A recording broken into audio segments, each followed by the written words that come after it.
Fala galera, bem-vindos ao nosso podcast. Hoje a gente tem uma conversa bem legal para vocês e claro, não podíamos começar sem apresentar a equipe. Vamos lá! E aí galera, eu sou o Cláudio e tô muito animado para a conversa que teremos hoje. E aí pessoal, sou o João, bora trocar uma ideia? Oi, eu sou a Maria Eduarda, tô aqui para bater um papo com vocês. Oi, eu sou a Nicole e tô aqui para conversar e me divertir com vocês. E hoje vamos falar sobre os Estados Unidos no século XIX. Nos países Brasil e Estados Unidos, a época da escravidão foi muito marcante. Os problemas sobre racismo e economia social e a desigualdade políticas não acabaram. Mesmo depois do fim da escravidão no século XIX, ainda tem muita violência com a população negra. Ainda acontece racismo nos dias atuais? Sim, ainda ocorrem muitos casos de racismo, como violência e falta de oportunidades. Os Estados Unidos converteram-se em um país disposto a ser padrão federativo descentralizado. O sistema político tinha como uma função de promover a condução para o desenvolvimento comercial da sua nação, coletar taxas e sustentar créditos comunitários e investir na infração do país. Quando acabou os conflitos dos Estados Unidos, começou com um movimento de expansão territorial no centro-oeste. Dos Estados Unidos viviam muitos povos indígenas.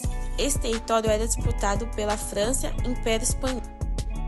Em 1786, o governo estabeleceu a primeira reserva indígena e concluiu que cada aldeia fosse uma nação.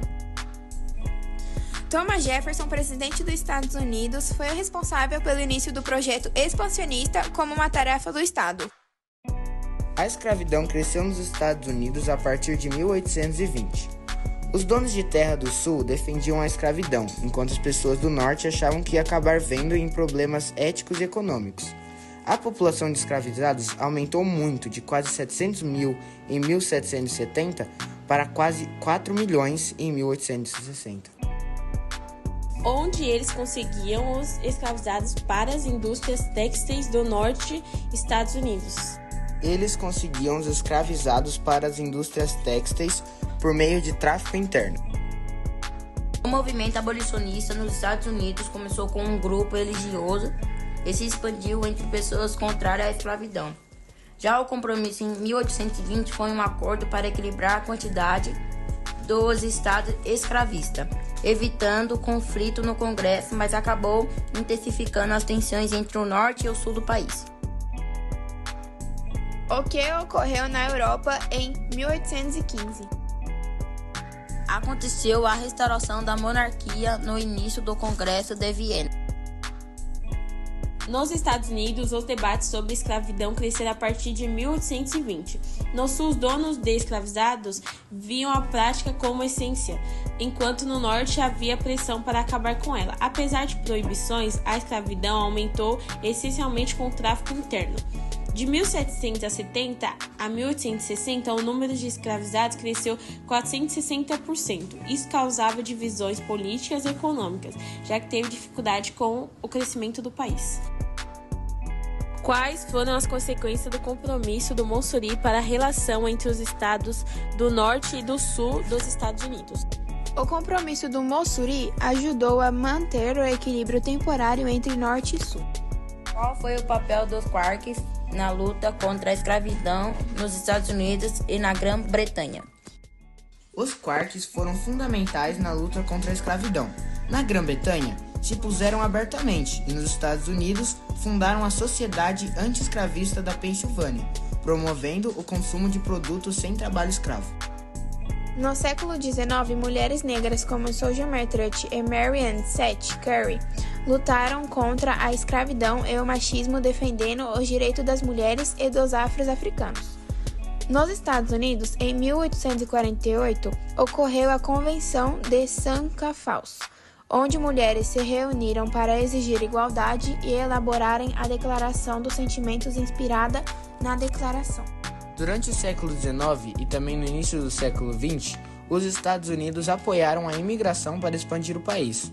Milhares de europeus chegaram e aguardaram desenvolvimento urbano e econômico, dentre eles italianos e irlandeses. porque os povos indígenas não eram considerados como cidadãos dos Estados Unidos. Os confrontos de características diferentes, como etnia diferentes, eram frequentes.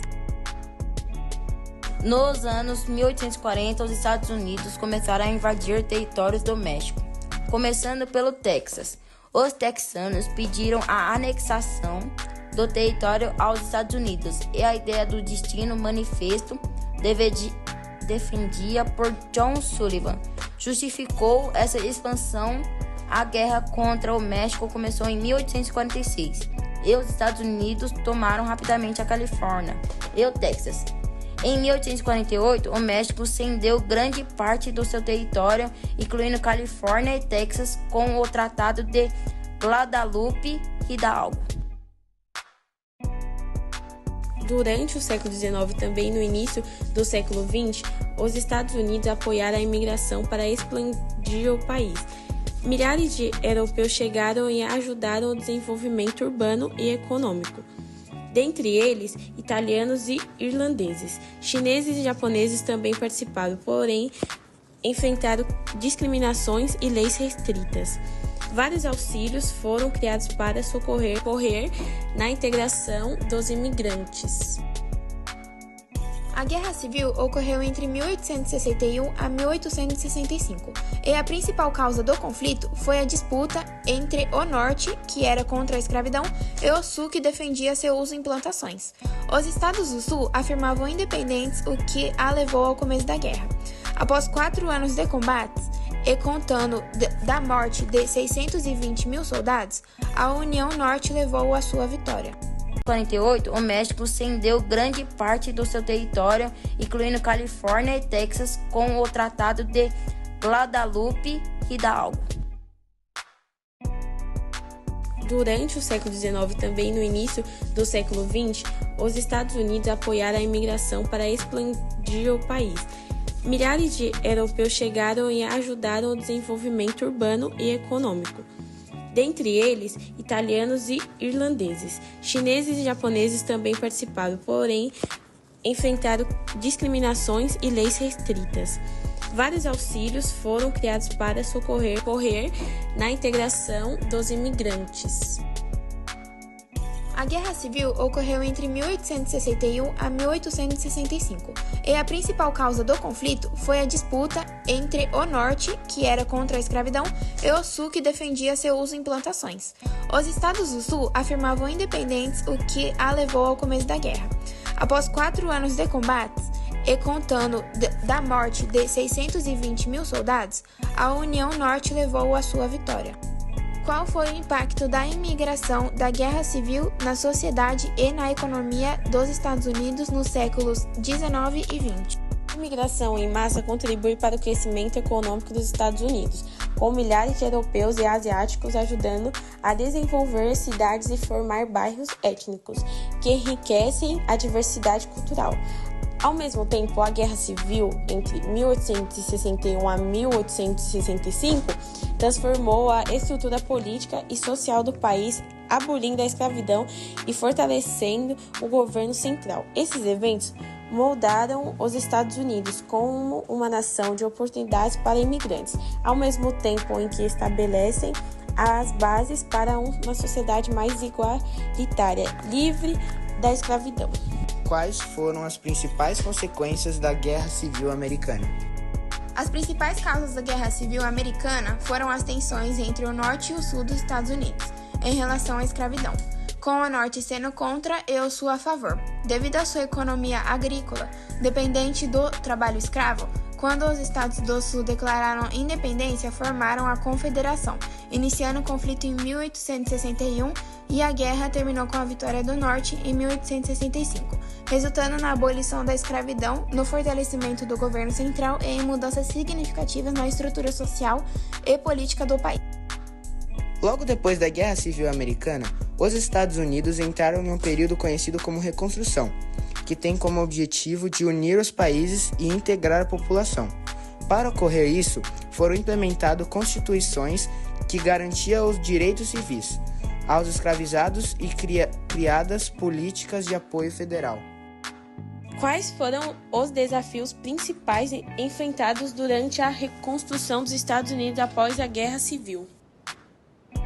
Durante a reconstrução, os principais desafios incluíam a resistência da supremacia branca, que se opuseram à integração da população afro-americana recém-liberada.